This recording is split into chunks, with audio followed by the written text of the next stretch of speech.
My mother and father separated when pretty young in their marriage. My mom had 6 children. She did not have a high school education, but she worked hard to keep us together. And so she instilled in us, along with other members in my family, to get a good education. I was single mother at the time, uneducated, having to work hard. There were people around you that suggest that you couldn't do, you know, what you did, that you weren't good enough to be a part of this group or that group.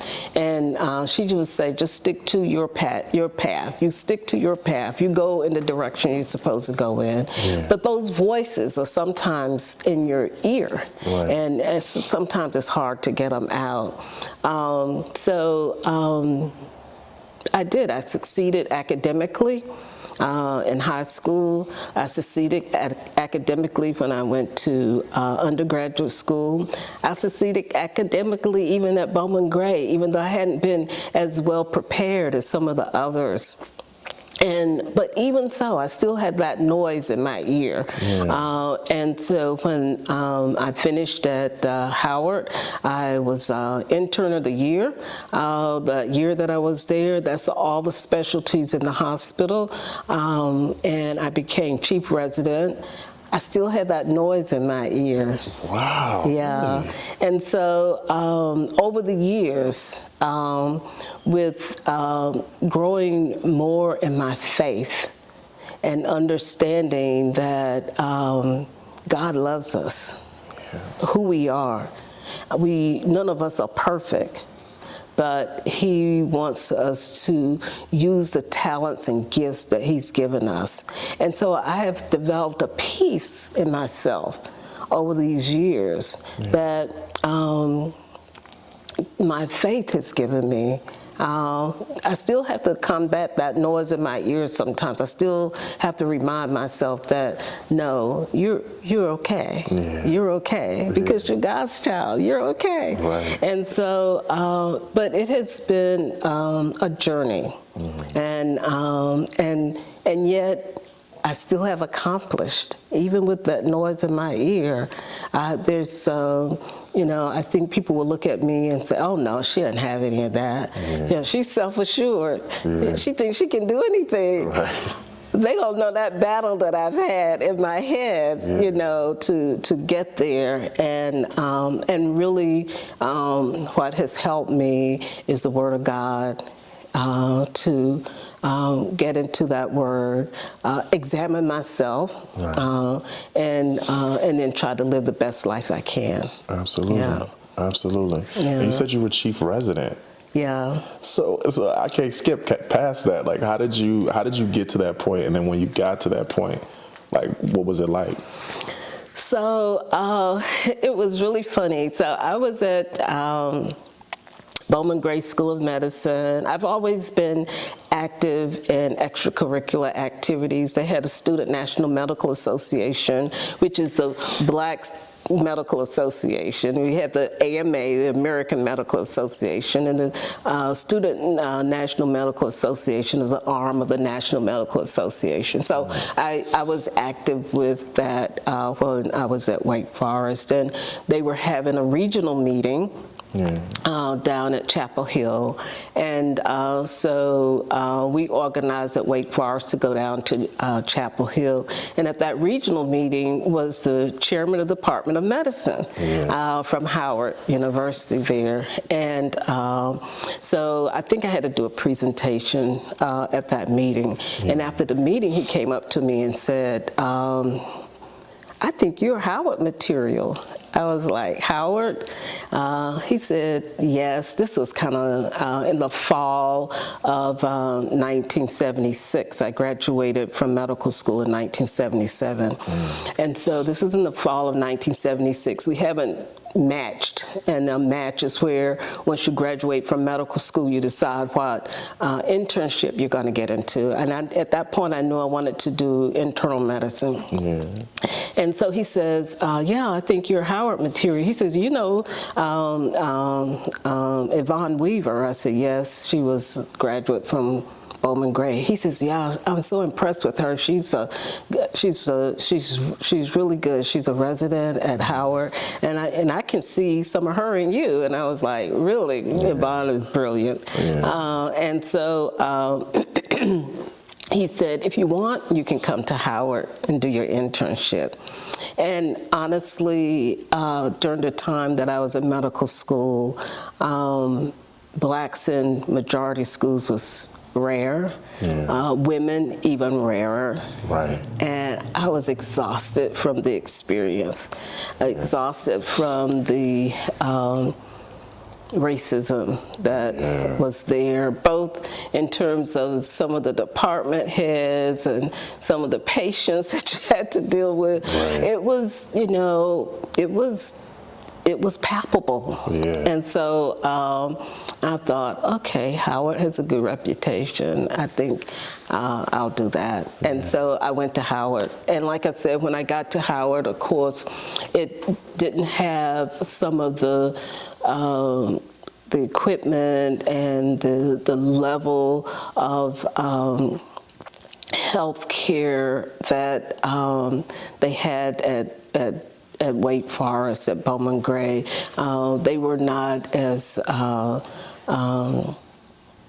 robust in terms of their money, but they were brilliant people. Right.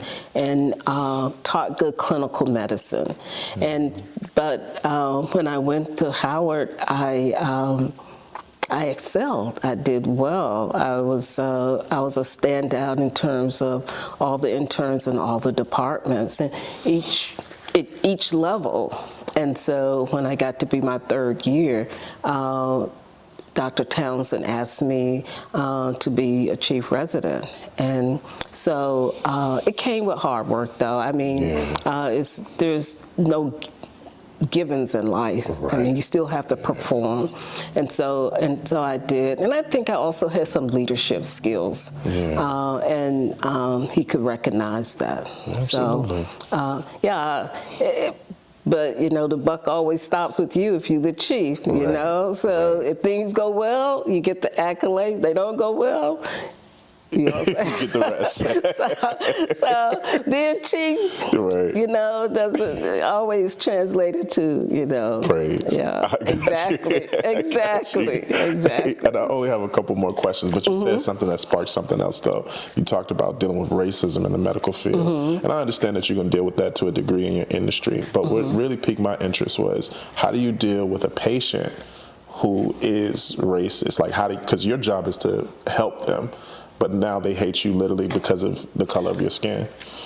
That is, you know, after you get out of medical school and your internship and your residency, after you get out of that, it's less of a problem because people choose to come to you. Yeah.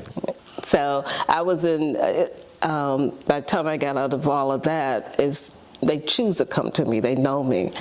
But sometimes it's that subtle way people talk to you. I remember when I first came to Richmond, at the time, I was the only black female physician regularly going to Chippenham Hospital.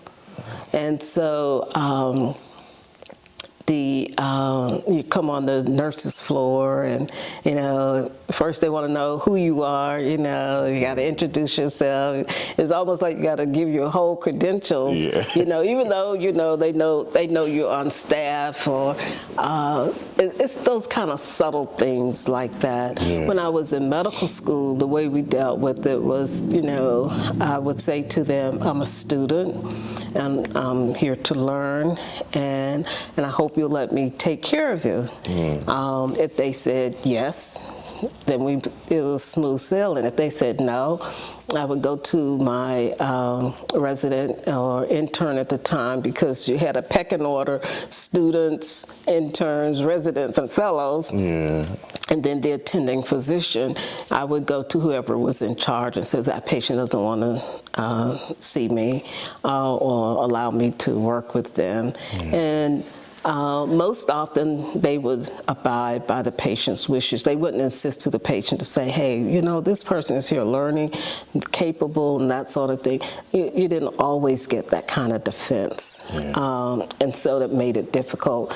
But there were people within my team, you know, attending physicians who didn't think I needed to be there or should be there or were eligible to be there, you know. So dealing with that was harder than dealing with the patients. Really? Because, you know, you were accepted in the school, you were there a student, and you would expect them to teach you like they would teach any other student. And oftentimes they were more rigorous in their questioning, suspect of your abilities, you know, that sort of thing. So for me, it was a very tiring experience being at Wake Forest. So since that time, I know things have gotten better. They had a diversity person, even when I was there. But wading the water of that with just a few, I think it was 8 of us in a class of about 125. So, and 3 of those were repeating the first year. So you can see, you can imagine. Right. You can imagine what it was like. Absolutely. But it's gotten better. How did you get past that part of them kind of doubting your abilities? And the only way you get past it is to perform. yeah, It's, you know, sometimes the performance and the evaluation is subjective. I never forget, I had a surgical rotation, and I'd been on 3 specialties within that surgical rotation, and then this one specialty, the surgeon evaluated me and said that I was a marginal student, I wasn't inquisitive, I mean, it's a whole lot of very negative, and gave me a marginal pass. At Wake Forest at that time, you had fail, marginal pass, pass, and, you know, excellent passing. And so he gave me a marginal pass. But all my other surgical specialties had given me pass and high pass. And so this was an outlier. right. And so I went to the department of the chair's department. And I said to them, I said, this is not right. Right. I said, it's obvious that I have 3 other subspecialties in surgery giving me pass and high pass, and this person is giving me marginal pass. He didn't fail me. Right. He just gave me marginal pass and had a lot of derogatory things to say. Yeah. And they just looked at me and said, well, that's his evaluation. That's wild. Yeah, that's his evaluation. And I had to, you know, I had to go with that. Right. When we did our first exams from that year, which were statewide exams, and I did very well. They were all surprised. Right. Why were they surprised? So anyway, but that was some of the things that, you know, that kind of subtle things that really can weigh down on your spirit and, you know, kind of you know, deflate you if you're not strong enough to do it. My mom told me when I called her to tell her that I had been selected to go to medical school, and I said, well, you know, I never really thought about going to medical school. I said, and, you know, I really want to do something else. And my mom said, she said, this is a great opportunity. You better go. You're going to be in school the rest of your life anyway, so you just will go. And so, I didn't disappoint my mom. Right. Yeah. I got you. I just got two more questions for you. One, just kind of in the presence of everything that's going on, like with the pandemic, like how does that affect your position in the medical field?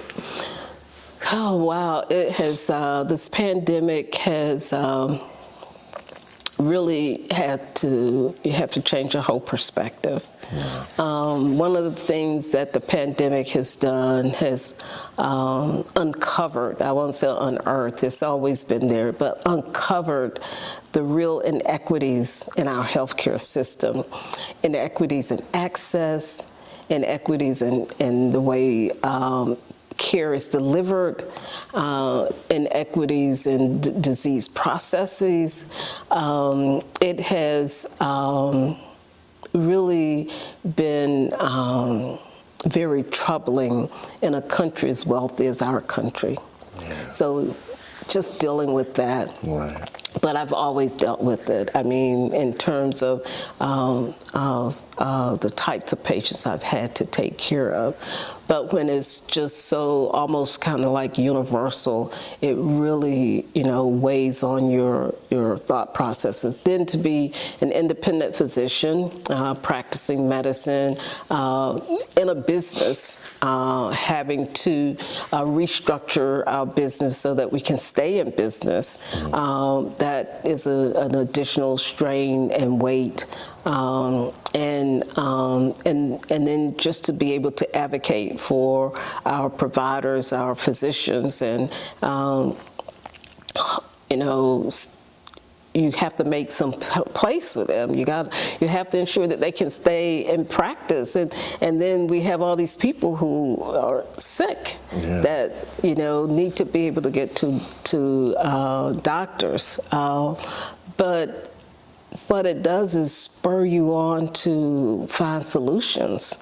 You got to find solutions. You got to figure out a way to make it all happen. You got to make it work. Right. No matter what tools you got to make it work. Yeah. And essentially that's what I've done. I've just made it work. We had to go to telehealth. We went to telehealth. We had to begin to figure out how we're going to get money so that we can keep the doors open. So I did research to find out how we get the PP loans, how we get the EIDL loans, how we do this, how we do that, and then stay informed.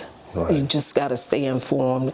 And so everything, sign up for everything, read as much as I can, and share information with my other colleagues. And so it's put a real strain.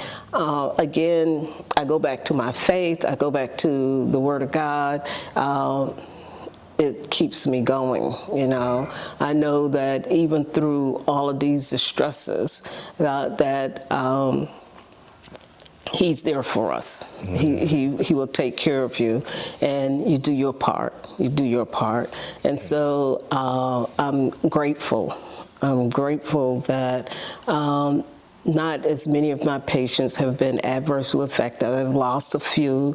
We've been able to stay open and provide the care that we need to provide. And we've been able to also advocate to the government and whomever else we can to improve the way primary care is funded in this country and improve the way primary care is delivered in this country. And so the pandemic, as hard as it's been, I think it'll be a good lesson for our country. And I think that if we stay involved and continue to advocate, we will see a better healthcare structure come out of it. Absolutely. Yeah.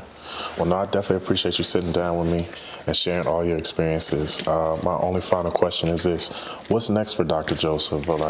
What's next? You've won awards. You've done a mission trip to Haiti. You've done it all. So, what's next for you? I haven't done it all.